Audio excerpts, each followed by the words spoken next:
Maharashtra bulletin, नई सोच नई दिशा।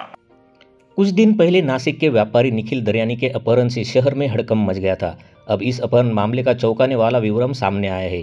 पुलिस जांच में पता चला है कि निखिल दरियानी के अपहरण से प्राप्त फिरौती की रकम का इस्तेमाल काठे गली क्षेत्र में अनधिकृत सातपीर मजार पथराव मामले के आरोपों की जमानत के लिए किया जाना था।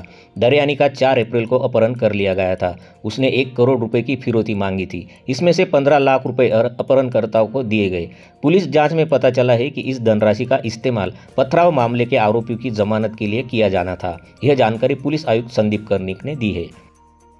नाशिक शहर या ठिकाणी 15 एप्रिलची रात्र आणि 16 एप्रिलच्या मध्ये जे इन्सिडेंट झालेले होते आणि जी पोलिसांवर दगडफेक झालेली होती, तर त्याचा तपास नाशिक पोलीस करत आहेत आणि त्याच्यामध्ये आम्हाला काही रेकॉर्डवरील आरोपी म्हणजे ज्यांच्यावर डेकॉइटीचे गुन्हे आहेत, ज्यांना MCOC पूर्वी लागलेला आहे, तर अशा प्रकारच्या आरोपींचा सहभाग असल्याचे पोलीस तपासात निष्पन्न झालेले आहेत आणि त्यातले काही आम्ही अटक केलेले आहेत। हे जे रेकॉर्डवरील आरोपी होते यांचा सहभाग नाशिकच्या ज्या 15च्या रात्रीच्या जो इन्सिडेंट होता त्यात नाशिक पोलिसांच्या तपासात निष्पन्न झालेला आहे। याच्यामध्ये हे जे क्रिमिनल्स होते यांनी काही दिवसापूर्वी नाशिक शहरामध्येच एक क्राईम केलेला होता आणि तो डिटेक्ट नाशिक पोलिसांनी केलेला होता वेळेस आणि त्यातली जी खंडणी मागितलेली होती तर त्या खंडणीचे पैशाचा वापर काही law and order situation create करण्यासाठी करण्याबाबत यांची चर्चा झाल्या असल्याबाबत आपल्याला तपासात निष्पन्न होत आहे।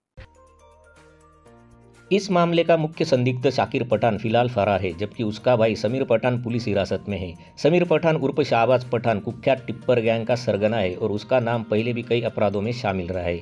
पुलिस ने मंगलवार आधी रात को इंदिरा नगर इलाके में समीर पठान द्वारा शुरू किए गए जुगाड़ अड्डे पर छापा मारा। इस अड्डे से 70 लाख रुपए कीमती सामान जब्त किया गया। इस छापेमारी में समीर पठान समेत 29 लोगों के खिलाफ मामला दर्ज किया गया है। यह बात सामने आई है कि काठे गली में अनधिकृत सातपीर मजार के पास अतिक्रमण हटाने के दौरान पुलिस पर पथराव में समीर पठान सीधे तौर पर शामिल था।